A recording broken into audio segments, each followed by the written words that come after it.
All right, welcome back. Whitlock and Wiley, James Harrison and Mark Schlereth, they're back. Let's move to Dak Prescott, who is still waiting on a massive new deal from the Cowboys, but might want to be careful what he wishes for. One former Cowboy who knows a little something about winning Super Bowls, Fox's own Daryl Johnston, offered an interesting observation that Dak might want to consider before signing a new deal, saying, quote, "The 6 highest paid quarterbacks in the NFL last year weren't in the playoffs. None of them. If Dak can just get to a comfortable number where he looks at everything, I'm being paid well, I'm with a great group of guys that has a shot at this for 3 or 4 more years, that's what it's about. It's about winning championships." I think this is great advice. I think this is a part of what I've been saying, that there's going to become a Dak day, where all of Jerry's guys start trying to tell Dak what his true contract value is. And I think Johnston's got the ball rolling here. Dak needs a whole team, and his best value is winning. Don't undermine that by trying to get overpaid. First, we have to define what's most valuable to Dak Prescott. And no former player, no current player should project what that is to him. One of the things I didn't like about my existence when I was an NFL player is that everyone thought that we all had the same goal, same end game. I'm going to try my butt off. I'm going to do the best I can. My motivation is coming from within. But stop selling me that everything is about just winning a ring or nothing else matters. Because you know what? When I first picked up the ball, I didn't even think about a ring. I got sold that I need to care about the ring, but I was always sold on my efforts, our collaborative efforts, and more importantly, when I became a professional, what can I take from it? And I got that beat into my head my rookie year when we were playing your Denver Broncos and y'all were smashing on us. And I remember Shannon Sharp was out there and he was giving me the business, legally and illegally. They didn't call all the holding he was doing, but he was just get me. And he's like, damn, young pup, stop tripping. It's all about the M&Ms, money and memories. Respect, Moose, for talking about the memories, but also let's respect the money angle. And Dak Prescott shouldn't get comfortable and take less just so that everyone could be sold on the same dream if his dream is different. I don't know that, but I'm not going to be guilty of what Moose just did. It project that on him. I don't think he should take less money because of what Moose just said. I think he should take less money because his talent is not of that caliber that he should get that much money. You look at guys like Ben Roethlisberger. He has a 69.6 QBR. 5,100 yards, 34 touchdowns. Even Aaron Rodgers had a bad year last year. He still had 4,400 yards. You're looking at Matt Ryan, 65 quarterback rating, almost 4,000 yards, 35 touchdowns. Kirk Cousins, dude, had 4,300 yards, 30 touchdowns. You know, so with that being said, Dak is at 55.2. He's dropped almost 20 points in his QBR since his rookie year. So, and he's never went over 4,000 yards. I think he's averaging maybe 24 touchdowns a year. For me, he needs to take less money because those guys that are getting paid that kind of money, that's their numbers. That's what they're putting up, and you haven't. I just say whatever the value is, the value is. And all these guys, whether it's Drew Brees or Derek Carr making $25 million or Andrew Luck making $24 million, when they signed those deals, those were the top deals in the National Football League. Bingo. You're going to get what you're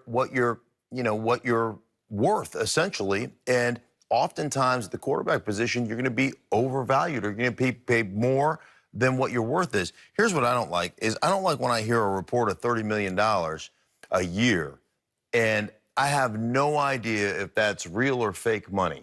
Meaning, you can get a guy to $30 million a year if it's all completely backloaded. Yeah, right. Contract doesn't mean anything. So when I hear a team say we offered him $30 million a year, and we all look at it and we put it into that perspective, like, well, he's not worth that. He's not as good as those guys. So what? So what if he's not worth it? That's what the market bears. Thank you. Well, it hasn't bared it yet. He thinks it is, but it hasn't yet. And Daryl Johnston, who's a member of the Cowboys family, clearly, I don't think he's speculating here. I'm sure he's got sources like, hey, Dak's being unreasonable here, and we're going to have to deconstruct some of this team. Again, he may be buying the BS that they're selling, but he's operating off of what he's being told as a part of that Cowboy family. And Marcellus, I'm not talking. Daryl Johnson isn't talking about Dak sacrificing money. He's saying, hey, he's saying. You say giving up money is not sacrificing? No, what he's saying is, Dak, the Cowboys have a 401k for Super Bowl winning quarterbacks. Yeah. And there's money you can make long after you're done if you play this right and have a Super Bowl on your resume here in Dallas. If you're part of a great team and dynasty, when you're done playing, you're still going to be making money off of what you did previously that's not available to other quarterbacks. Even right now, I think he's close to what, $9-10 million in endorsements a Off year? the field, yeah. I'll stop with this. First of all, there's a max you can contribute to your 401k, and guess what? There ain't no max to how much I can make. Y'all stop with this. Y'all got to use these right examples. 2, don't give me advice, brother. That's something I already know, but somebody else just told me. Guess what? I already know what you're going to say with your comfortable get into line and take a few million. Dak Prescott has only made $2.7 million in his entire career with the second. Yeah, I'm going to say only. I'm keeping 25. Up with the Joneses, brother. He's 25. I'm sorry. I'm not keeping up with the Joneses. I'm keeping up with the Wentzes. $22.6 million in the same career, and I'm better than this dude in terms of numbers and metrics. Okay, we got to get over the Wentz hurdle. How do we get over it? If you know track and hurdles, you don't hop over them, you run over them smoothly. Jerry, stop playing. Carson Wentz is at 32. Give me $1 more, and I'm out. We can leave this conversation. It's on Jerry. Let me say one thing really quick. I'm going to give you one name, okay? On this whole long money, future, bet on yourself, give you a little bit less, and you know, we're going to take care of you. You're going to make endorsements for years. I'm going to say one thing. Ryan Shazier. Boom! Talk. You get one hit and you're done. And you know, at this point, if he gets that one hit and he's done, and all that long money you're talking about, that's going to some other quarterback because he hasn't won it. Boogie Cousins, Isaiah Thomas. Come on, man. I'm not waiting. And I'm not trying to hear y'all take this little comfortable He take this deal right now, though, and he take that hit. He got that guaranteed money coming, too, though. Right. If he takes a deal right now, what a real deal. Not monopoly money deal. Well, hold on. Right. I want a real deal. 30. They offered him 30, but he wants more than that. If that's true, and it's obviously it's going to be a large amount of that guaranteed, wouldn't you want to say, you know what, let me take this before I go out here in this preseason game? Kirk Cousins, I know Kirk Cousins. They kept coming out and calling him Kurt, and they kept saying, hey, this is the richest deal ever, and it was completely backloaded, and it was all, you know, to me, it's all fake. Kirk Cousins money is guaranteed. Yeah, I know. Now, I'm saying when in Washington, it was 2 years in a row, they kept going, this is the largest contract ever, and he kept turning it down because it was all backloaded money. And then he went out there and got 84 guaranteed. And I'll say this. To me, I think there's a lot of similarities between Kirk Cousins and Dak Prescott. And my position on Kirk Cousins was the exact, don't give him that money, Washington. Don't do it, don't do it, don't do it, don't do it. Let somebody else make that mistake. And we'll see, which I don't believe will be true, if Dak ever hits the free agency market, he's not going to get the same kind of money as Kirk Cousins because I don't think he's as precise or as accomplished as a passer as Kirk Cousins. Desperate times. Who? For desperate measure. About over half the league with this. Let me, you know who's more, you know the most desperate franchise for a quarterback is, in my view? Who's that? Is John Elway and the Denver Broncos. That guy needs a quarterback to hit in the worst way. And Gary Kubiak wanted to draft Dak Prescott.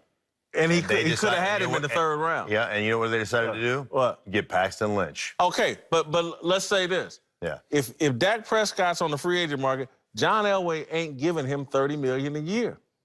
Period. End of story. There's only one team willing to do it, and it's the Cowboys. You think he's giving him 30? Hell no. Okay. But you know, but see, we always get surprised. Who saw Jalen Smith getting paid yesterday? That's the point. Like, stop talking about your forecast because the weatherman's wrong. Jalen Smith's a baller. Yes, he is, but who saw that deal coming? So the point is, Dak's not a baller. Dak is when you're a baller, you can get some surprising. Are you just saying the timing? You didn't see the timing, or are you saying the amount? Both. No one saw that coming. No one said, I'm predicting Jalen Smith in this camp, except Jerry Jones leaked it out a week before. That said, if I'm Dak, I'm holding out for my proper value because I know if I wait the time, someone's going to respect this value, whether it's right here. What happened when I make you play this year out and draft me a quarterback in the first round?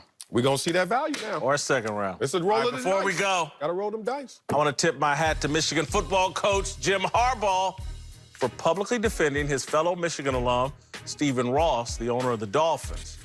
Ross has been in the news of late because he supports President Trump, which has made Ross the target of a handful of NFL players who want to impose their point of view on the rest of the world. Now, obviously, it makes perfect sense for Harbaugh to support the Dolphins owner. Ross is the biggest financial supporter of the University of Michigan. In 2013, he gave $100 million to Michigan's athletic department.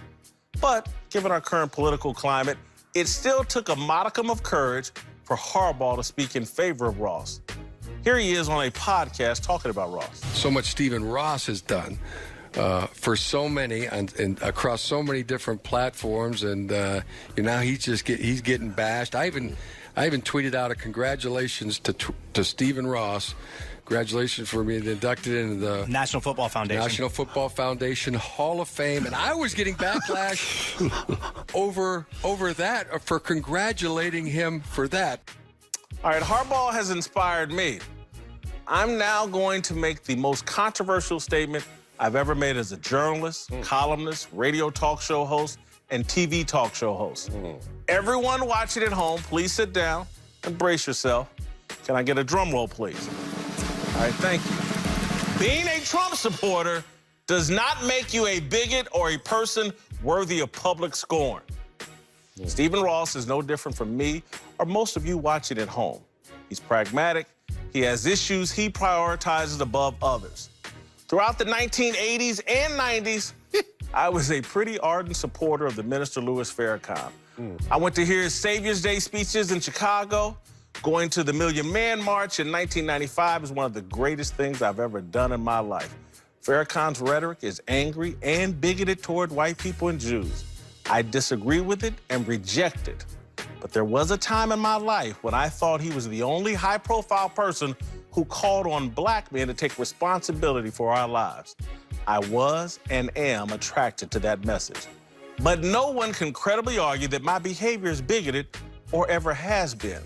That's Farrakhan's burden, not mine. Stephen Ross needs to be judged on the merits of his actions. He's empowered Chris Greer and Brian Flores to run the Dolphins as general manager and head coach. The athletic department Ross is financing at Michigan just hired longtime Miami assistant and Michigan alum Juwan Howard to be the head basketball coach. Guess who Michigan's athletic director is? Ward Manuel, another Michigan alum, and one of just a tiny handful of black athletic directors at the Division I level. Ross is financing his own personal social justice initiative called RISE, the Ross Initiative in Sports for Equality. Maybe it's all an elaborate smokescreen to cover up his real agenda. Well, if it is, I hope all bigots adopt his smokescreen strategy. Maybe that's why so many people on social media are against Ross. They're fearful white bigots will adopt Ross's smokescreen strategy and empower black men. Or maybe Ross and other NFL owners are being unfairly smeared as bigots as a political ploy or to stop black men from working with their true allies. More speak for yourself after this.